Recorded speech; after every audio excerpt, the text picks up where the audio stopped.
Beyond imagination. એટલે અહીંયા બેઠા છો તમે બધા સંકલ્પ કરો કે મારે પણ આ કક્ષા સુધી પહોંચવું છે. સંકલ્પ કરો ને રોજ સવારે ઉઠીને ભગવાનને યાદ કરીને પ્રાર્થના કરીને આ સંકલ્પ 10 વખત ને 25 વખત બોલવાનો. સીધા એનર્જી બૂસ્ટ.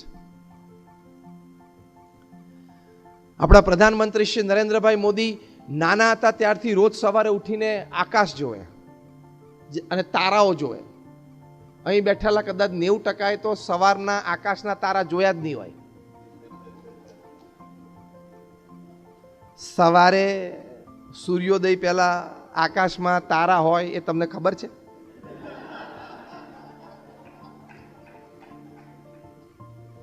કારણ કે 1:30 વાગ્યા સુધી વોટ્સએપ ને સોશિયલ મીડિયા ચાલ્યું હોય. કારણ કે તમે સેલિબ્રિટી છો, તમારું ઇન્સ્ટાગ્રામ ઉપર 2.5 મિલિયન ફોલોવર્સ છે, તમે ટ્વીટ કરો એ લાખો લોકો વાંચે છે. તમે એવા મોટા સેલિબ્રિટી છો કે તમારે રાત્રે 1:30 વાગ્યા સુધી ઓનલાઈન રહેવું જ પડે.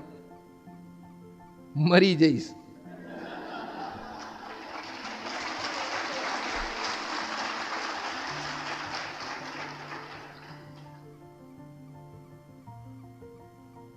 અને કોક ટ્વીટ કરે, લાખો લોકો ટ્વીટ કરે, એમાં આપણે શું જોવાનું? એની રીતે છે, આપણે આપણી રીતે છે. જેની ટ્વીટ વાંચો છો તમે એવા થવાનું નક્કી કરો ને તો ટ્વીટ પૂરી થઈ ગઈ. તમે જેને ફોલો કરો છો એવા તમે થવાનો પ્રયત્ન કરો ને એટલે ફોલોઈંગ પૂરું થઈ ગયું. આપણે કંઈ એવું અભિમાનમાં નથી રાખવું કે લોકો મને ફોલો કરે, પણ આપણે જેને ફોલો કરીએ જેવા આપણે થવું છે. એટલે એક્સલન્સ કેળવવાનો પ્રયત્ન કરવાનો જ. તો નરેન્દ્રભાઈ મોદી બહુ નાના હતા ત્યારથી સવારના પરમાં આકાશમાં જોઈને તારાઓ જોઈને હંમેશા પોતાની જાતને કહેતા કે મારે પણ ત્યાં ચમકવું છે. રોજ બોલતા એ મારે પણ ત્યાં ચમકવું છે. કેટલું સરસ વાક્ય છે. That is called excellence in your performances. અને જો ચમકે છે તો એવા શુભ સંકલ્પ સાથે ઇંગ્લેન્ડમાં બિગ બેન ટાવરના ગાર્ડન્સમાં એક સ્વીપર હતા. રવિવારે બપોરે એના નાના બાળકને પણ એમ થયું, 10 વર્ષનો હતો, કે ચલો પપ્પા સાથે હું પણ જાઉં. એ ત્યાં ગયો અને એના ફાધર વાળતા હતા garden.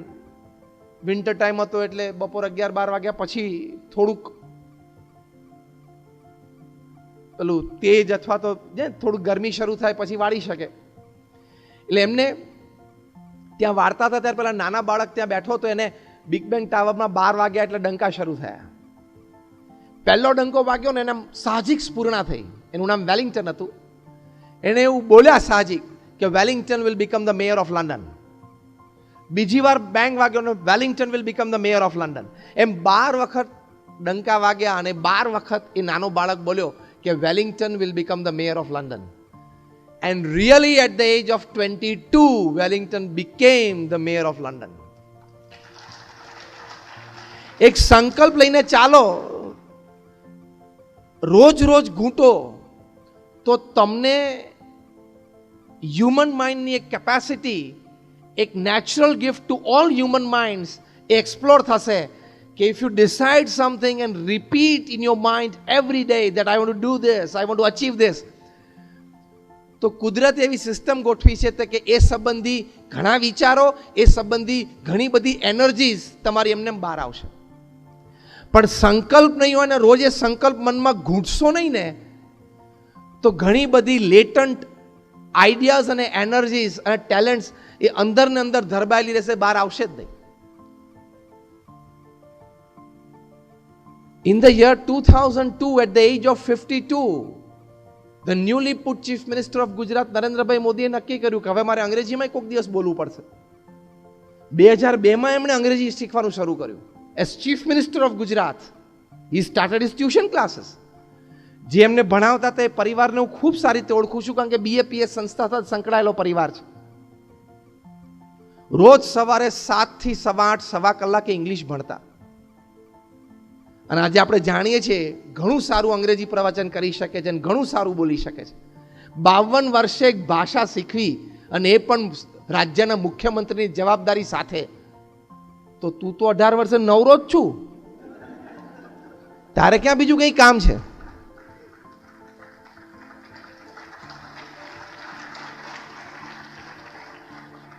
Can't you excel? Yes or no? You can excel. People at this age can do.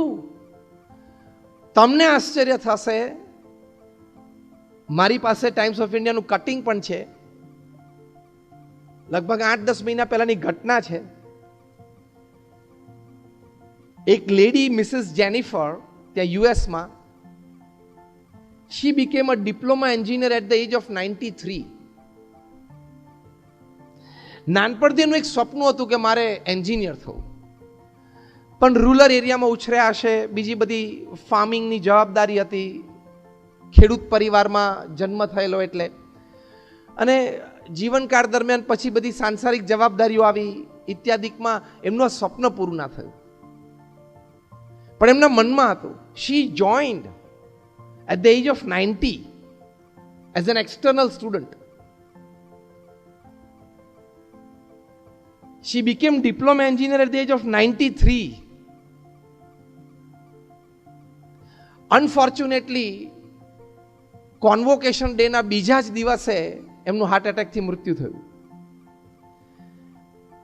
પણ એમને એમનું એક સ્વપ્ન 93 વર્ષે પણ પૂરું કર્યું. ત્યારે તું હજી એનાથી અડધાનો અડધો છું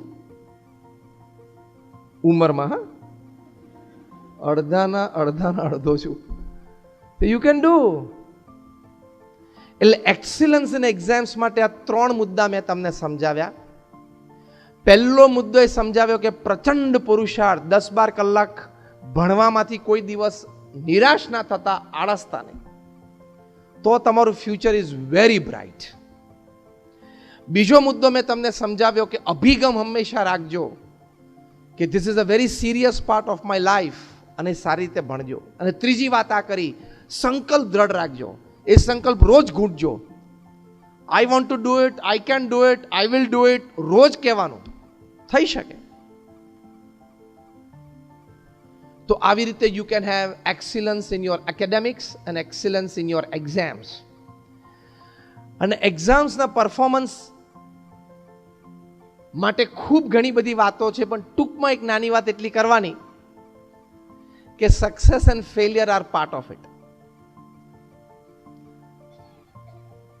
તમારે તો સારું સ્કોર કરવું હતું, પણ તમે જે વાંચવામાં અને પ્રિપેરેશનમાં ઓપ્શનમાં છોડ્યું ને એ જ પૂછી ગયું, એટલે પ્રોબ્લેમ. તમે જાતે જજમેન્ટ લઈ લીધું કે આ છેલ્લા 5 વર્ષના પેપરમાં છે ને આ પૂછાણું જ નથી, એટલે હવે નહીં પૂછાય, તો એ જ પૂછાણું 20 માર્કનું 100 માંથી. એટલે એક્ઝામ્સ આર પાર્ટ ઓફ, એટલે failures and successes are part of exams. તો એકાદ એક્ઝામ પેપર અથવા તો એકાદ એક્ઝામ ડલ ગઈ, ઓછી ગઈ તો હતાશ ના થવું, નિરાશ ના થવું. જીવનના છેલ્લા શ્વાસ સુધી સક્સેસ એન્ડ ફેલિયર્સ કમ ઓલ્ટરનેટિવલી. આખા પ્રવચનમાં તમને બીજી કોઈ વાત યાદ ના રહે તો આ એક વાત યાદ રાખજો કે success and failures will alternatively again come in your life. આવશે જ. લડી લેવાનું, હિંમત રાખવાની, સવાર ઉઠીને ચાલવા માંડવાનું, થશે. With hope, with aspirations, with all the strength and all the resources that you have, keep moving. એ જ તો જીવન છે. That is how now is the bridge from exams to excellence. Exams to excellence એટલે શું?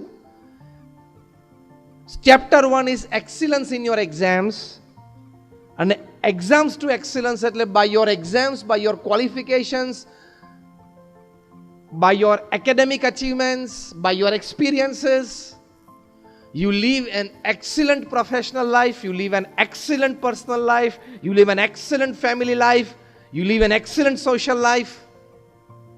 That is your exam to excellence. Am I right? એ પછી next course શરૂ થાય. એટલે તમે સારી રીતે એક્ઝામ્સ આપીને સારી રીતે ઉત્તીર્ણ થયા, સારા કોર્સીસ તમે કર્યા અને સારી રીતે તમારી પાસે ડિગ્રીઝ હોય. જો IIM અમદાવાદમાંથી જે લોકો MBA થાય છે, પ્રીમિયર ઇન્સ્ટિટ્યૂટ છે. અત્યારે IIM એનું rating is ahead of Harvard, ahead of Stanford, Yale, Carnegie Mellon, Kellogg, આ બધા કરતા આગળ છે. Is the number 1 B school of the world.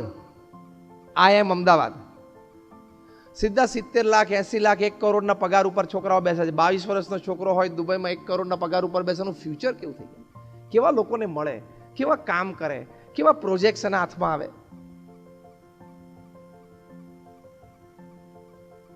તો એવી સારી ઇન્સ્ટિટ્યૂટમાંથી ભણવું છે એવો એક સંકલ્પ તો રાખો